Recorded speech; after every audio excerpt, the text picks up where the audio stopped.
Buenos días, buenas tardes, buenas noches, dependiendo de la hora que me estén visualizando. Quisiera empezar de primera mano mandando un cordial saludo a mis compañeros y a la profesora.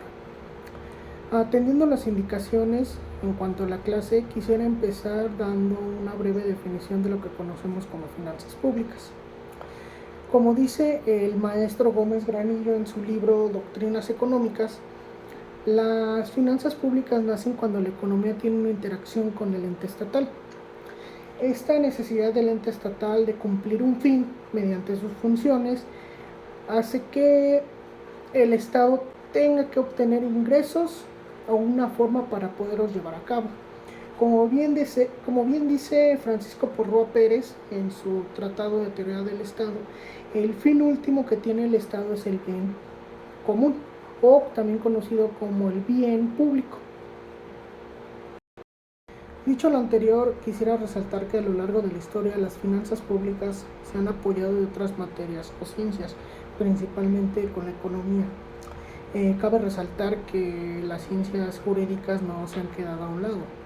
Hay que recordar que la actuación del Estado no puede ir al margen de la ley. Al último, nosotros contamos con legislaciones y sobre todo con una ley máxima, la Constitución Política de los Estados Unidos Mexicanos. Otra materia muy importante sería la materia política. De aquí nacen las políticas públicas. Al último, la finalidad de la política pública es combatir las necesidades de la sociedad mediante el presupuesto público. Pero ¿cómo se puede materializar la función de las finanzas públicas? Bueno, en el contexto mexicano podemos encontrar la ley orgánica de la Administración Pública Federal, en la cual se suscribe un ente meramente administrativo, siendo este la Secretaría de Hacienda y Crédito Público. Como en la misma ley establece, ellos manejan tanto el presupuesto, ingreso y egreso de la actividad económica del país. En este contexto podríamos decir que la definición de hacienda pública sería todo órgano administrativo que lleve la actividad del Estado en un sistema económico moderno en el cual ellos manejan el ingreso o el gasto para satisfacer las necesidades sociales. La hacienda pública, ¿cómo obtiene estos ingresos para llevar a cabo sus funciones y correspondientemente el fin del Estado? Bueno, principalmente de los impuestos. Aquí puedo citar al doctor Humberto Delgadillo en su libro Principios del Derecho Tributario, que nos establece que existen ingresos tanto tributarios como no tributarios, siendo los tributarios donde se engloban los impuestos, las aportaciones de seguridad social, las contribuciones de mejoras, los derechos y los accesorios de contribuciones. A su vez, los no tributarios establecen los patrimoniales y crediticios, siendo los patrimoniales los productos, los aprovechamientos y los accesorios, y los crediticios los empréstitos, es decir, los préstamos que tiene el Estado con otros organismos estatales o a su vez con el privado. Bueno, al último, la obtención de los ingresos, hay que recordar que el Estado mexicano en su artículo 40 Constitución establece que somos una república federalista y que nosotros reconocemos a organismos estatales y a su vez a municipios. Aquí es donde se tendría que dar la cuestión de cómo se obtendrían los impuestos para poder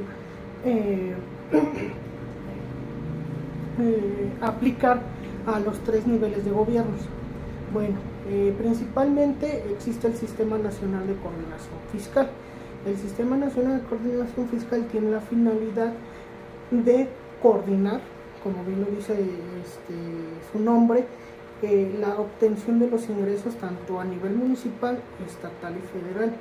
A su vez, esta coordinación funge como una forma de regular los ingresos para los estados y municipios. En la actualidad, este Sistema Nacional de Coordinación Fiscal se mantiene con tres fondos, que es el Fondo General de Participaciones, el Fondo Financiero Complementario y el Fondo de Fomento Municipal. Antes del año de 1980, el mayor ingreso que tenía el Estado era por medio del impuesto sobre ingresos mercantiles.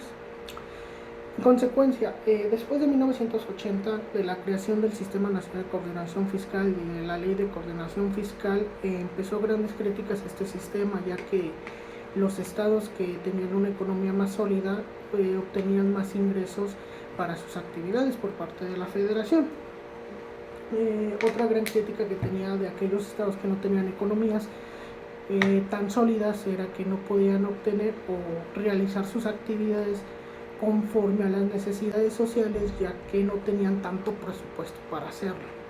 Al día de hoy sigue esta crítica, y sobre todo para los municipios.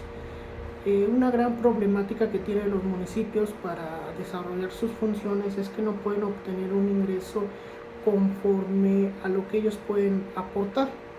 Y es muy lógico, porque al último el municipio es el último en la tabla de la cascada de participaciones que se van a obtener. Muchos municipios, mediante su Secretaría de Cultura, mediante su Secretaría de Seguridad, han creado políticas para poder obtener mayores ingresos, y sobre todo en sus políticas de finanzas. La situación es que al último, conforme a la Constitución y a su artículo 115, son muy limitados en la forma en lo que pueden obtener conforme a los impuestos que ellos pueden cobrar. Y es muy lógico. Aquí lo que yo diría, y sería la mejor forma de obtener los ingresos para los municipios, me voy a basar en el maestro José Silvestre Méndez Morales, en su libro Problemas Económicos de México y Sustentabilidad. Establece 3 factores importantes para poder modernizar y obtener más ingresos para el municipio. Al último, el municipio es el más afectado, tanto en seguridad como en planeación fiscal, para llevar a cabo sus actividades municipales. La primera es la modernización catastral y sobre todo la disciplina fiscal que se tiene con los bienes inmuebles dentro de la mancha municipal.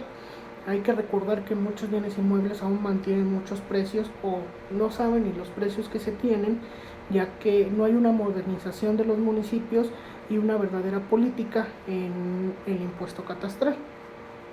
Ahora, otra de los factores que él dice para poder modernizar y obtener más ingresos municipales es consolidar una disciplina en la cual los recursos pueden incrementar para la confianza de los ciudadanos, es decir, una verdadera política pública fiscalizadora, no solamente cobrar por cobrar, sino que efectivamente el municipio, a los ojos del ciudadano, vea que efectivamente sus impuestos valen la pena y se están invirtiendo adecuadamente.